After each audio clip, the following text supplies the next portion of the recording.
Buenas croquetas intrépidas, bienvenidos un día más a Navidad sin regalos. Hoy os vengo a hablar de Emily in Paris, y es que parece ser que esta serie no deja indiferente a nadie. Un montón de influencers y youtubers la están criticando y dejándola por los suelos, diciendo que hay un montón de clichés franceses que no se asemejan para nada con la realidad. Aunque entiendo que les molesten y que incluso no les guste la serie, creo que están entendiendo mal el principio de esta.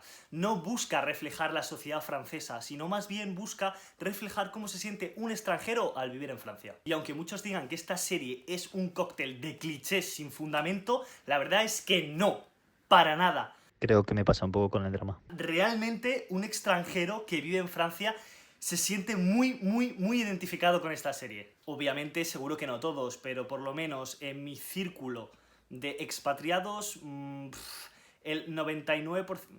¿Qué coño? El 100%, todos mis amigos expatriados se sienten identificados con la serie. Oye, Limonchi, ¿te has sentido identificado con Emily in Paris? ¿Y eso qué mierda, eh? ¿Tú, Anabel? La verdad es que no. ¿Y tú, Ángela? Pero, ¿a dónde vas? Me da un poco de rabia cómo todas las críticas se centran en detalles superficiales de la serie, como por ejemplo que los franceses no fuman todo el rato, o que Emily no se viste acorde al estilo parisino o al estilo francés.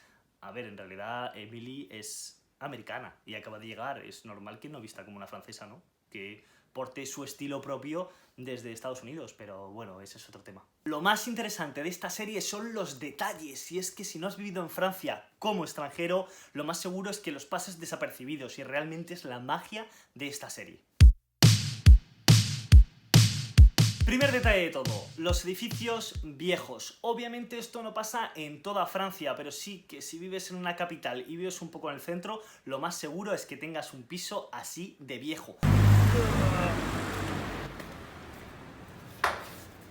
Yo he vivido en 10 casas diferentes en Francia, de las cuales tan solo 3 tenían ascensor, y la mayoría vivía en un quinto, sexto, vivía en sitios que tenías que subir alguna que otra escalera. Y no creo que esto sea del todo negativo, o sea, mola mucho, da todo el rollazo vivir en una de estas casas antiguas que tiene escaleras y tiene esas maderitas que tienen mucho encanto. Otro punto que me hizo gracia es el tema de comentar el rez-de-chaussée. En Francia, primero hay un tresuelo, luego primer piso, segundo, tercero, etc. Qué rara.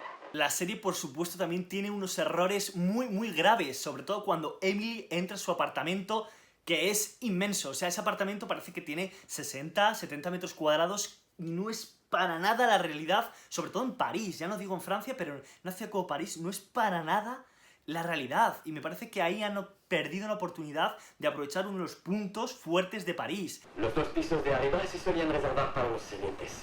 Es pequeño, pero las vistas... Yo tuve un amigo, bueno, tengo un amigo, que se fue a París y que le alquilaron un salón, que no una habitación, un salón en una casa compartida con más gente, le alquilaron un salón por 800 euros. La hermana de mi novia vivía hasta hace bien poco en una casa de 15 metros cuadrados que pagaba 800 euros y que cuando la consiguió saltaba de alegría.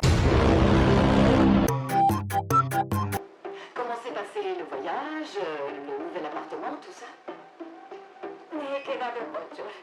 Esta parte me encanta, sobre todo si llegas a Francia sin saber nada de francés. Literalmente te tiras un mes sonriendo como un estúpido. O sea, te están hablando y tú no te estás enterando de nada. Y sonriendo. Es nuestra especialidad. Estamos muy orgullosos de ella. Era dégueulasse, ¿cómo se dice? Asquerosa. Vale, aquí me parece que han tenido otro gran fallo. Han querido plasmar un poco la forma borde que tienen de ser los franceses, pero que sean bordes o que sean un poco secos no quita con que jamás van a ser tan directos y jamás van a ser tan mal educados. O sea, para que os hagáis una idea, el otro día estaba hablando con una amiga y un chico por Tinder le comenzó la conversación diciendo: me permito describirte, espero que no te moleste. O sea, eso es muy habitual en Francia. Ese tipo de educación, ese tipo de cortesía es muy común y para nada van a ser tan directos. Me permito, franceses. Primero, me quiero disculpar por no hablar en francés. Hice un curso acelerado en el avión, pero aún no ha dado frutos. Oh, Patricia no habla castellano. A ver, esto es súper cierto. Les molesta mucho que llegues a este país, sobre todo si empiezas directamente a trabajar y no sabes francés, que es completamente entendible, es completamente comprensible. Estás llegando a otro país y tienes que adaptarte a su cultura, a su idioma, y muchas veces los extranjeros no hacen todo el esfuerzo que deberían, o sea, lo entiendo, pero especialmente les sienta mal que no sepas hablar francés, sobre todo porque creo que hay una gran limitación en cuanto al inglés en Francia. ¿Su nombre, monsieur? Me llamo Luc. Sí, Luc. ¿Por qué estás gritando?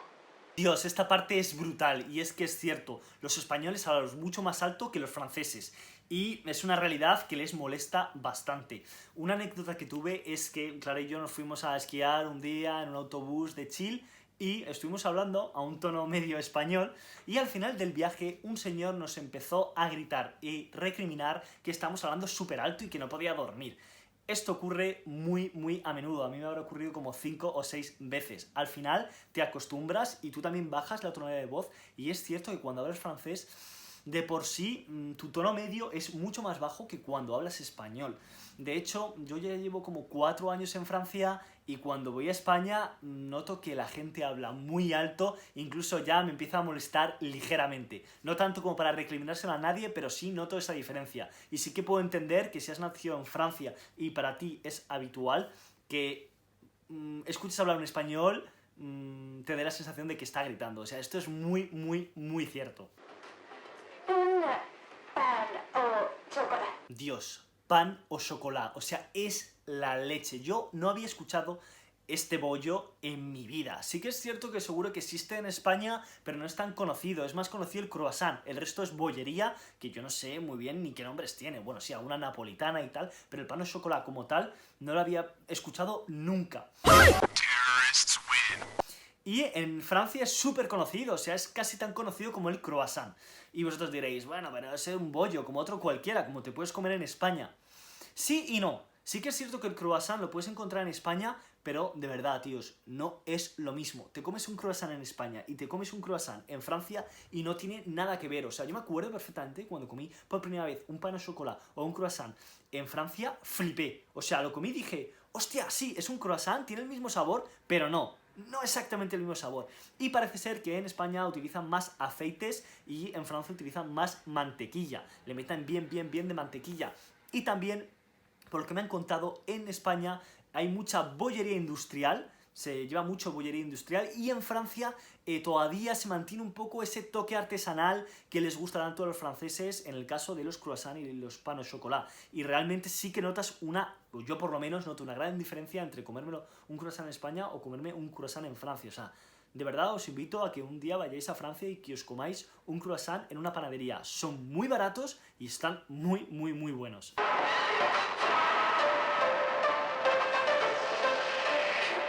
Love is love. A ver, esta parte la critican un montón. ¿Qué estás haciendo? Estuve aquí desde las 8:30. Poco. Abrimos a las 10:30. Decían que ningún francés empieza a trabajar a las 10 de la mañana. Y obviamente generalizar está muy mal, pero sí que es cierto que un francés de media curra 35 horas a la semana y un español de media curra 40 horas a la semana, o vete tú a saber cuántas horas curra. Yo creo que sí que es una realidad que los horarios de atención al cliente en España son mucho más grandes que los franceses. Y no solamente eso, y lo que yo creo que critica exactamente la serie es que hay empresas, sobre todo empresas públicas o correos o los bancos es increíble, tienen un horario caribeño que es una auténtica locura. O sea, a lo mejor te pueden cerrar un lunes, o te pueden cerrar 2 días a la semana, o pueden empezar a abrir a las 9 y a las 11:30 te han cerrado, y luego te abren de 3 a 6. O sea, realmente tienen unos horarios caribeños. Normalmente en España, tú cuando quieres ir a un sitio, no miras el horario de la tienda, tú das por supuesto que está abierta. Pues aquí en Francia no. Aquí en Francia ya me he acostumbrado, porque más de una vez me ha ocurrido de llegar a un sitio y que esté completamente cerrado. Por ejemplo, los impuestos, eso ya sí que tiene un horario caribeño que, madre mía, que ni el rey de España. Pero yo ahora miro en Google si el sitio está abierto, si no está abierto, o a qué horas puedo ir o a qué horas no puedo ir. Creo que esto sí que es parte de verdad, y que si vives en Francia, puedes sentirte un poco identificado. Obviamente la serie lo satiriza mucho más, pero yo creo que sí que es parte de una realidad. Los estadounidenses lo hacéis mal. Vivís para trabajar.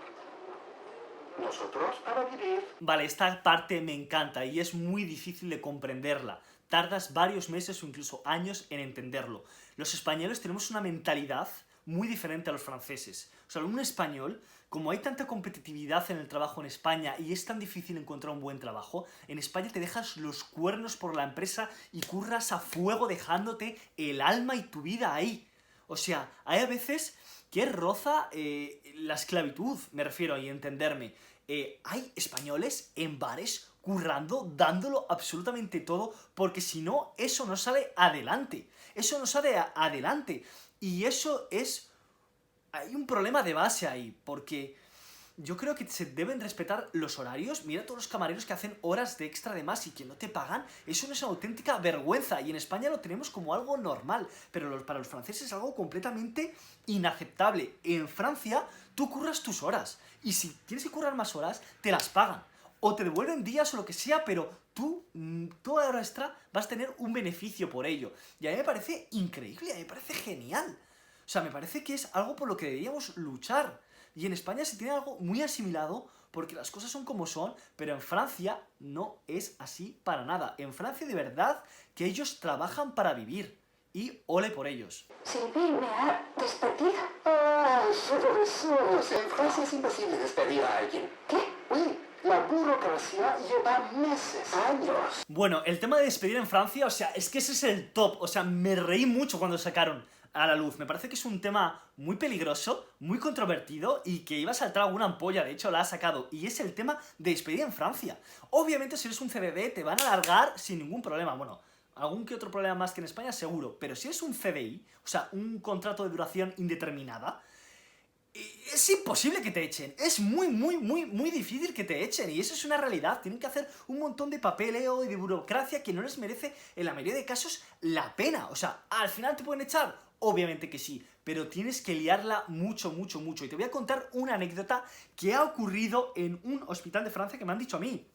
Y es que un profesional de la salud hizo una cosa muy grave a un paciente. O sea, te estoy hablando de abusos, ¿vale? Hizo abusos a un paciente y obviamente se enteraron los que se tenían que enterar y quisieron largar a este profesional. Pero no pudieron. Tardaron 6 meses en echar a un profesional en el que había pruebas que había abusado de un paciente. O sea, es algo muy grave. Algo que deberían ponerte en la calle al minuto 1 sin hacer ningún tipo de papeleo si hay las pruebas suficientes. Y no podían hacerlo por toda la burocracia que tenían que hacer. Lo que hicieron es coger a esa persona y ponerla 6 meses, esos 6 meses sin tocar a ningún paciente. Él llegaba a trabajar, puantaba, o sea, fichaba y se quedaba en una silla, en un rincón, a pasar toda su jornada sin tener nada que hacer con ningún paciente.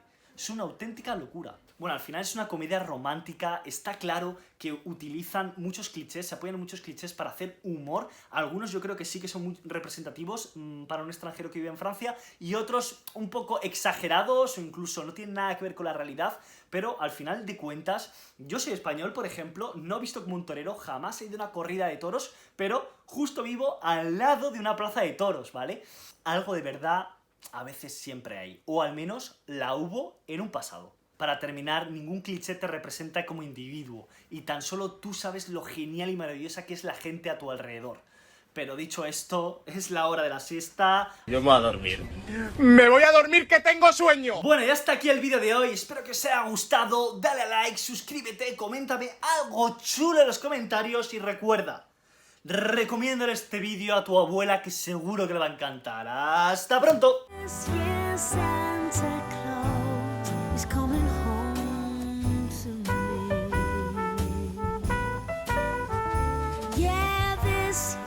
Santa Claus is coming home to me.